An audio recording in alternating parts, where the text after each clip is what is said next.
Okay, the next question is, do you accept applicants with an advanced diploma, which is equivalent to a bachelor's degree? I've received this question so many times, and I'm always confused because I know that a diploma is not like, it's not regarded as a qualification that can lend you a teaching job abroad.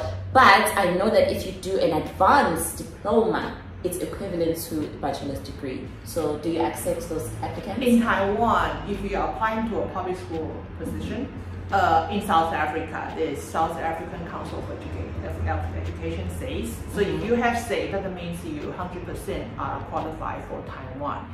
Taiwan's government requires a 4-year of a bachelor's degree. So if you have higher diploma or advanced diploma, whichever, as long as it's a 4-year in one school, postgraduate, PGCE is now recognized as, if you have 3+1, that's now 4 years.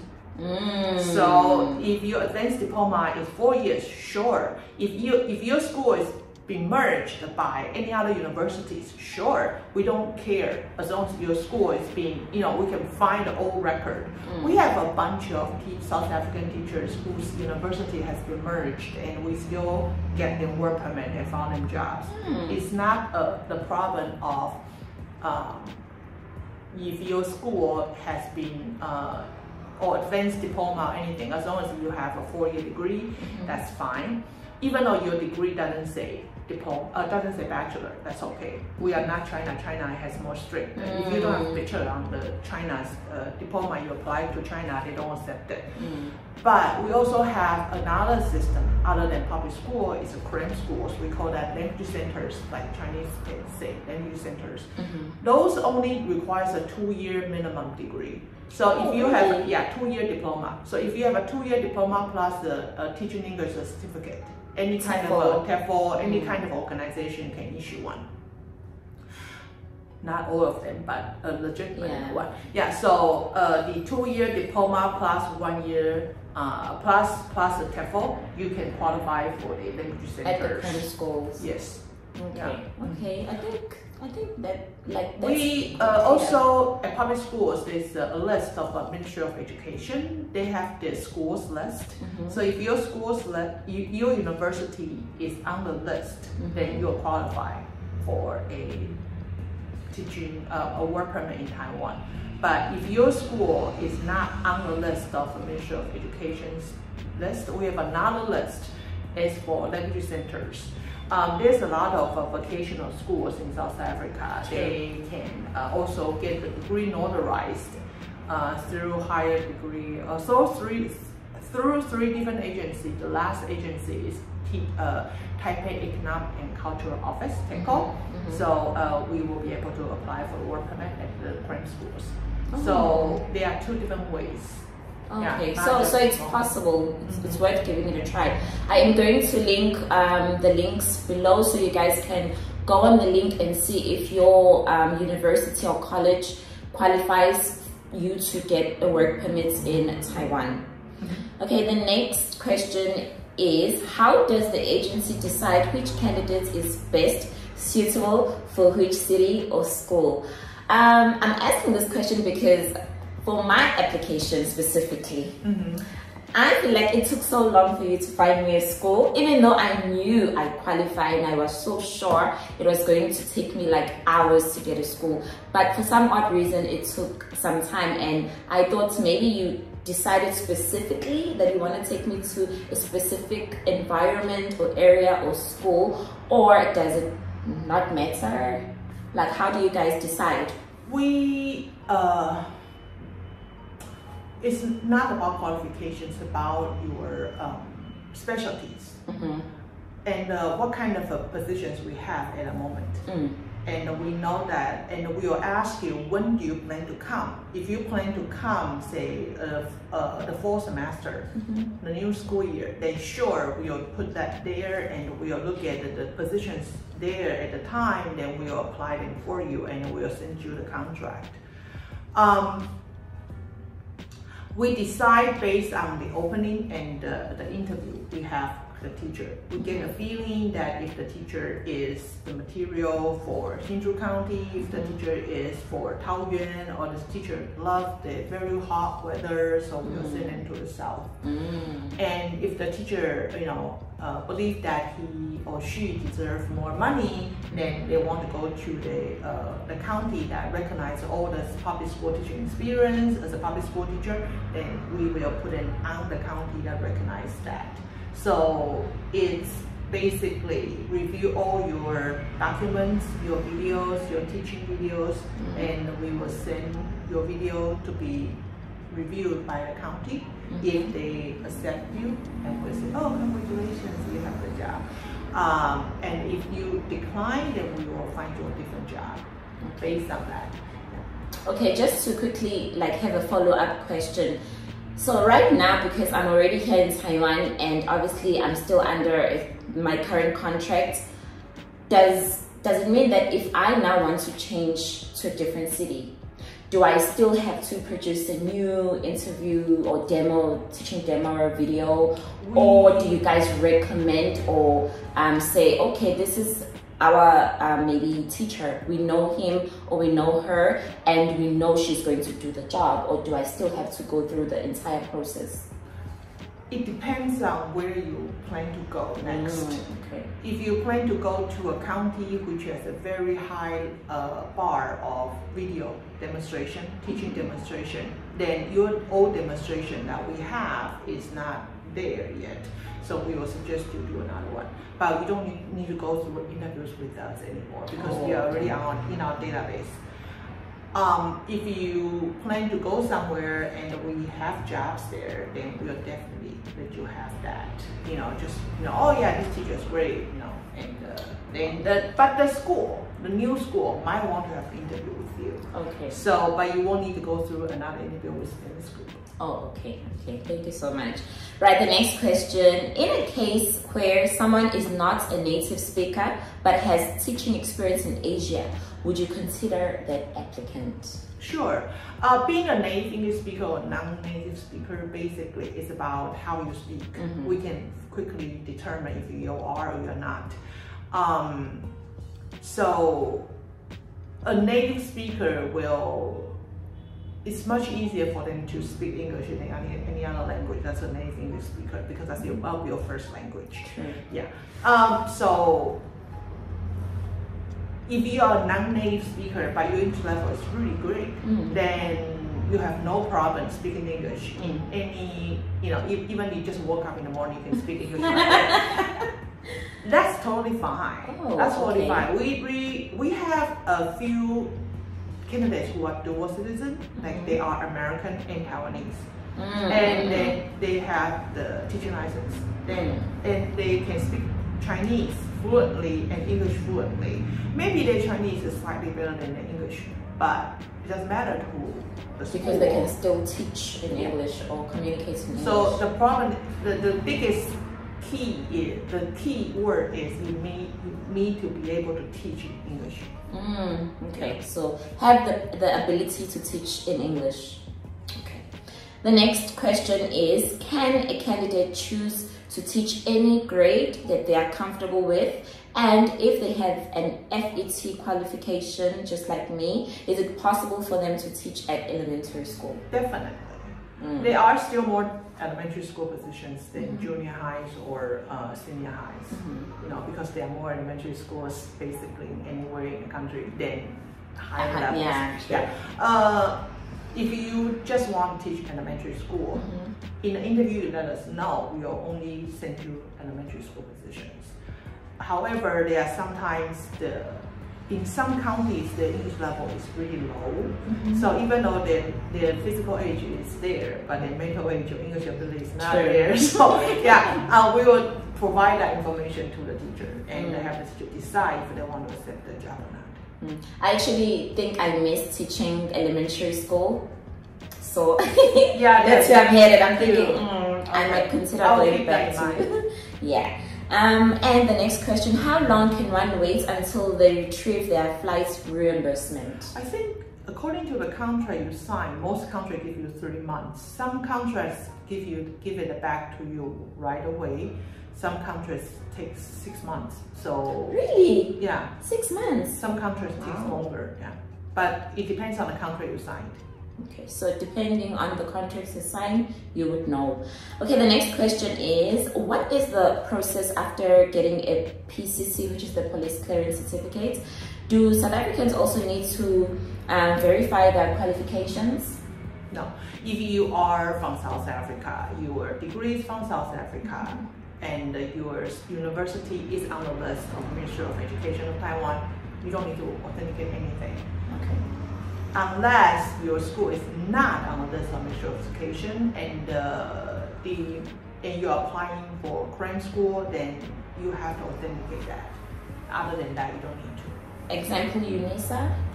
UNISA is never recognized in Taiwan. Mainly, the only reason is UNISA is 100% distance learning school.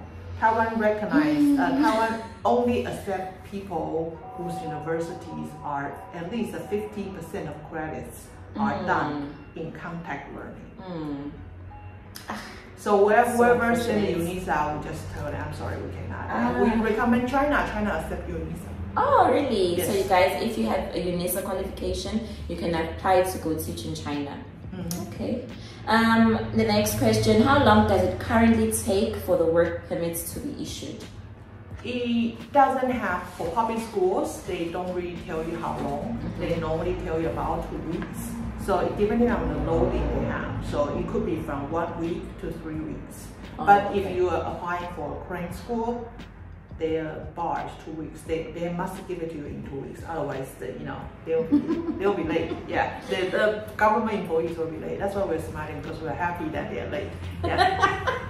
Wow. This one is quite a serious topic because I am actually the one who's really pushing this question. In unforeseen circumstances such as death, what is the repatriation process and how does the agency and the school assist?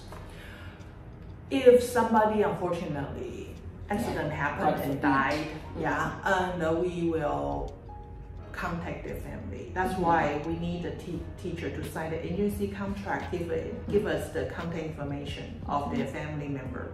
So we'll contact family member by email, by phone calls, whichever is easiest. Then we will ask them what we would like to do. Some family have a religion that want a whole body, they don't want cremation. Then we will have to assist them move the body back. However, the cost of shipping a body through a plane is really expensive. True. I am not sure, but the cost must be paid by the family, not by the embassy or for our agency or the school, because all the contracts in Taiwan, when you sign in a public school, they always have a clause that if you have an illness that is taking more than 3 months to recover, the school has a right to terminate the contract, death included. So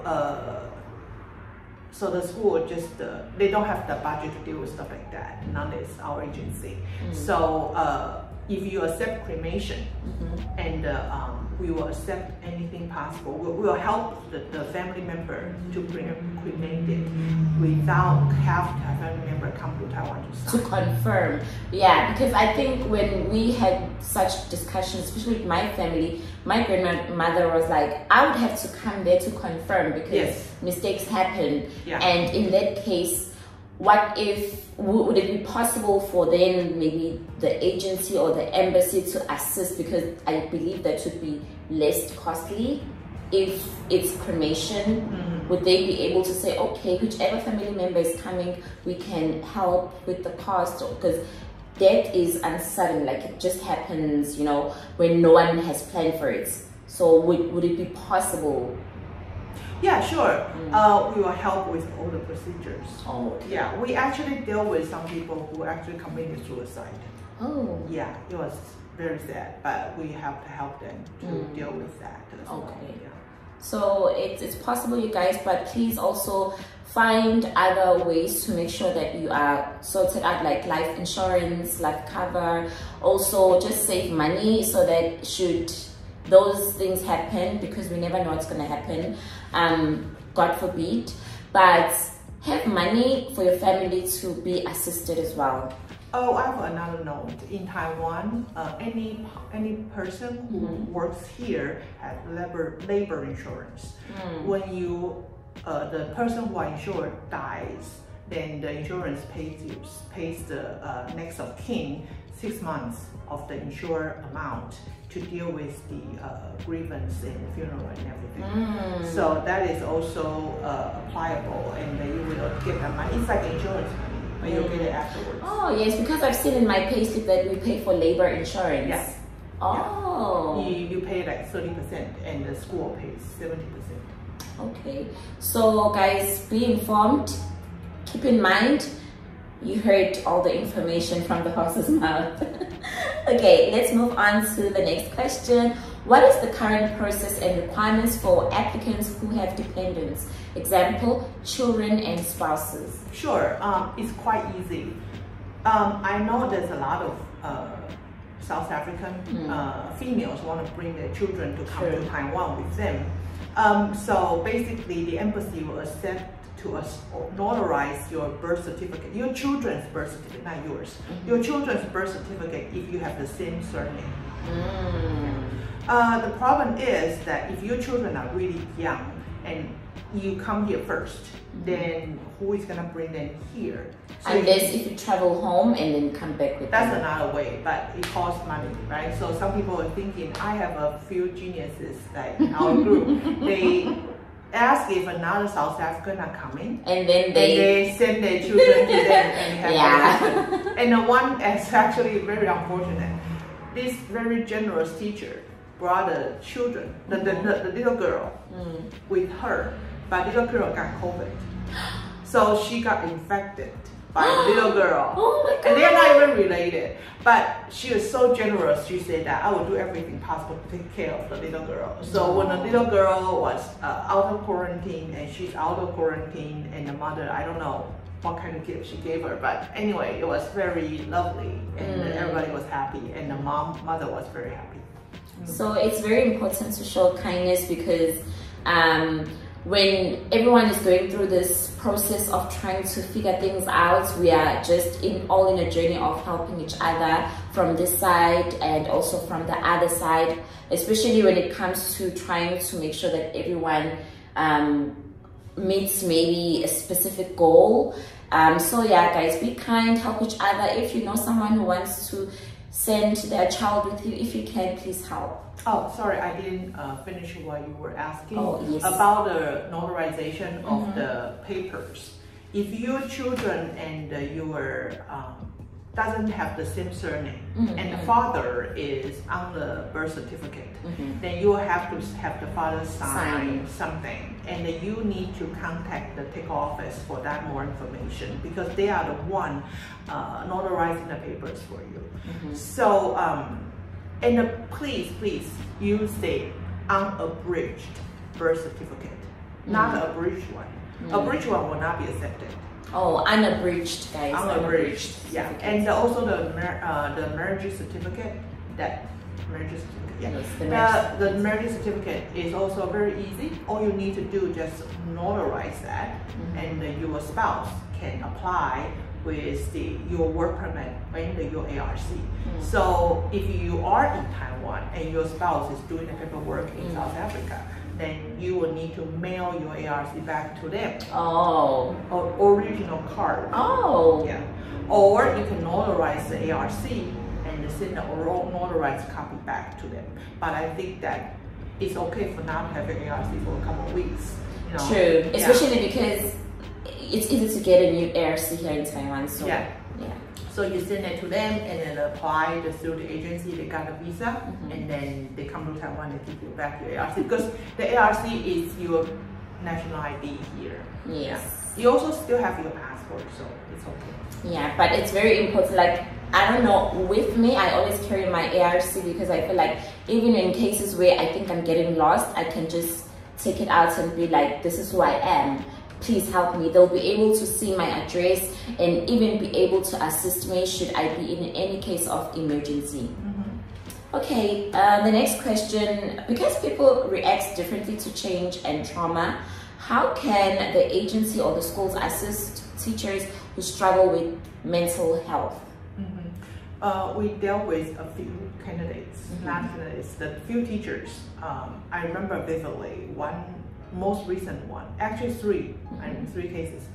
One is Filipino teachers. She has a nervous breakdown outside of our office, and then she was sent to the emergency room. I stayed there with her overnight. It was a cold front night, and I got no place to sleep. So I went back and crawled into my car and slept in the car. Anyway, so helped her deal with her nervous breakdown, and finally sent her back to the Philippines with her family. And she's actually coming back to Taiwan because she regained her health. She was just missing her kids too much. And so yeah, the embassy in Taiwan, actually, Filipino agency in Taiwan helped a lot as well in her case, and we worked together to it was a time she still required a PCR test for her to go back home. Yeah, so we need to take her to do a PCR, and it meets certain criteria. You remember that? Yeah. The second case is a South African lady. She moved probably 4 times in her job in that particular school. She moved 4 times. Every time she said that the neighbor is watching her. She has schizophrenia type of the condition, the symptoms. Yeah. So we kept telling her that when I was with her in her apartment, she said, "Yeah, did you hear it?" I said, "No, I didn't hear that." So I know she wasn't herself. Yeah. So we discussed it. We, as in our agency, and some of her friends who are also South African teachers. So we discussed it, and we decided that it's time for her to go home, because we took her to the clinic to get medication, but she didn't get better. So it was time for her to. It was her time just for her to go home. Yeah, to be with her family, and she can get better that way. Yeah. And the last case was a Canadian young male. He also, I actually not sure about the condition, that why he. But anyway, he committed arson because he felt like there are demons outside and they to burn them. So keep them away from my house. So he took out his couch and burned it in the hallway in the apartment building. So he got arrested right away. He was in jail for 6 months, waiting for the trial. So, and eventually his ex-girlfriend let him out with a legal aid help. There's legal aid in Taiwan, but he must speak Chinese in order to hire legal aid, because he didn't have money. So they did that. She did that, and then he went back to Canada with his mother. Yeah. So, I mean, the schools, when they have teachers are not acting right, they will call us right away. And we'll go there to talk to the teacher and realize, to decide that what we could do. So mental illness, physical conditions. I had a teacher who was 38 and she had a stroke. 38 years old, had a stroke. Very young. Very, very young. So once she got recovered out of ER, and then some of her friends decided that it's time for her to buy a one-way ticket back to Canada. So yeah, that's what we do. That's why for good times and bad times, we will have to help you. But then I understand that it's for like illnesses, which are very important factors to look into. But what about in cases where maybe I don't want to be too maybe personal with this question specifically, but it's still around the same question. Maybe in a case where children say hate switches or switch to the teacher, and there is a traumatic experience to say, and now the teacher's like, oh, now I don't feel okay at the school, now I don't feel good, now it's affecting my mental health. Do I still feel accepted at the school? Like, because trauma comes in different ways, and that's still change. Because it's like all along we were finding, and suddenly you are saying something so hurtful to me, so that is traumatic. And if maybe the teacher says to the agency, oh, this is the incident that happened today, everything was fine, but then suddenly this happened. So that is different from illness. Yes, so I misunderstood your question. So anyway, I believe that if the teacher keep the contact with the agency, the teacher will come to us and tell us about his or her problems, and then we will understand, and we will talk to a school, and if the school doesn't think that's a big deal. There are schools are like that. They don't think it's a big deal because they didn't experience it. The hate speech, the racism remark, any kind of things, if it's not acceptable. A lot of people in Taiwan are very ignorant about racism because they are, people in Taiwan we only have one race here.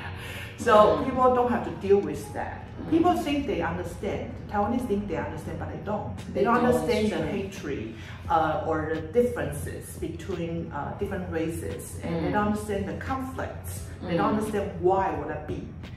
But they might just out loud like spoken about their racism remark. Even the adults do that sometimes. Yeah, it's just ignorant.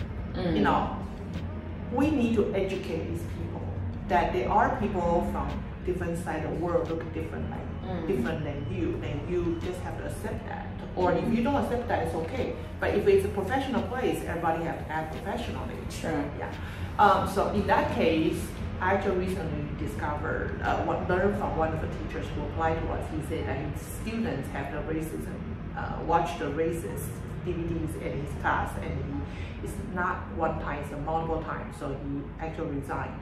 So our job is to understand, we will understand, and then find a school that opened for his race. Yeah. Like I said before, we luckily, as a recruiter or as an agency, we deal with people from all over the world. We're used to it, right? So Taiwanese will think that, oh, the white man with hair on their arm, oh, hair, ooh, so cute. You know, they will touch you.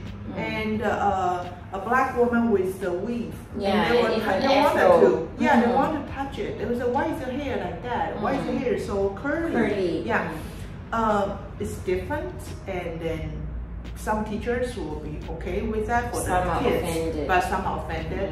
So I heard a discussion between South African female teachers about one of the teachers said, I would never let my student touch my hair. And the other said, it's okay, it's no big deal. Yeah. So yeah, the students are curious, but the thing is, those things will come back. I think it's also approach, how they do it. Because with some students, it's very innocent. It's like they're very curious, like especially with young kids. They are still in their developmental stage. They are exposed to this. For them, it's like, wow. But with older students, it's like they should know better. They are more aware because they have cell phones. They are exposed to the internet, you know, everything. But right in front of you and the video somewhere else in the world is a totally different thing. So when you are in front of me, I will have questions for you. True. But it's how you present the questions. Yes. But the students, they don't know that. They don't know how to say that in English in a polite way. They will say, oh, teacher, your hair is different. And you speak differently. Or you look differently.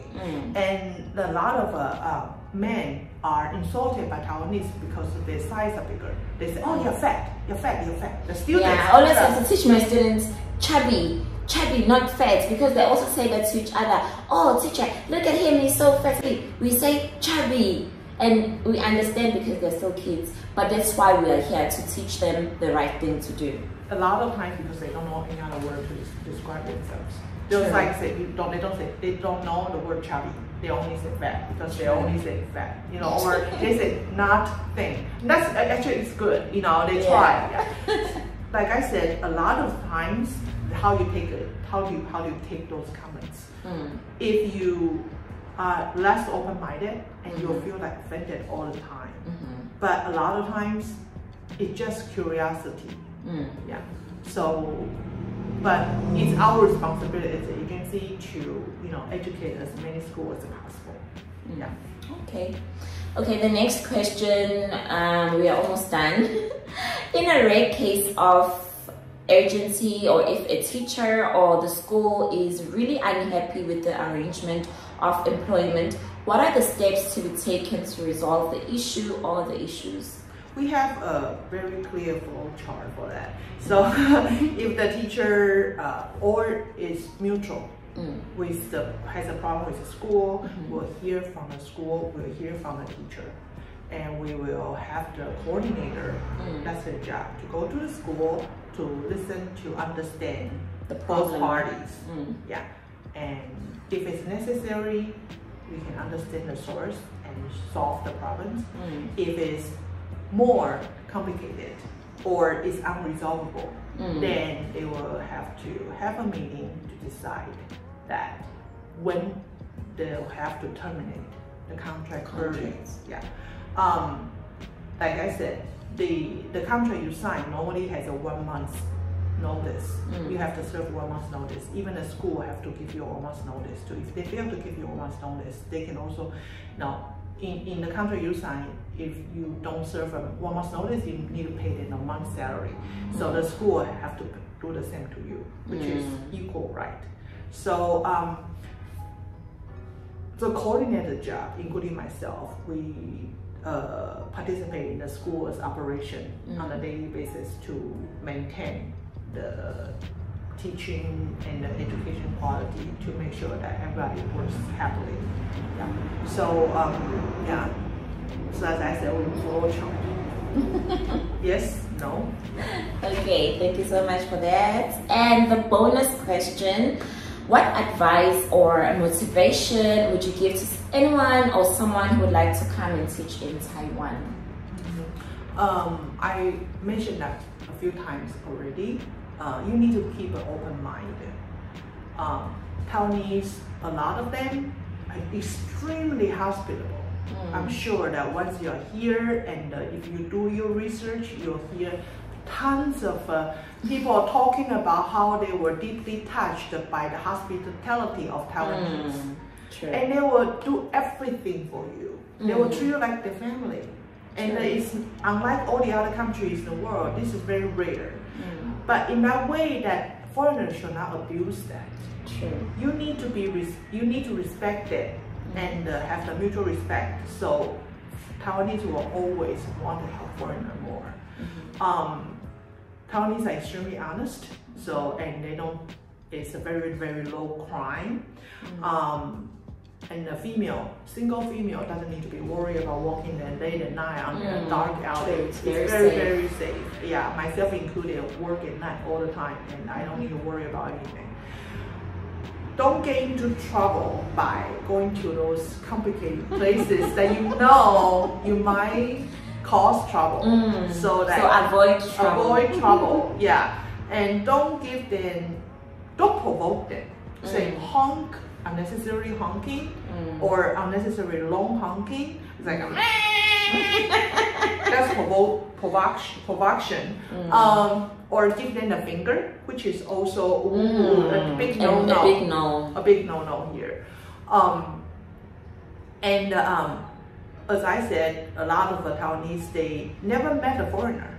So they are very curious of you, students included. Yes. So how to make sure that you are a guest? You need to treat yourself like a guest, and maybe someday you will think Taiwan is your second home.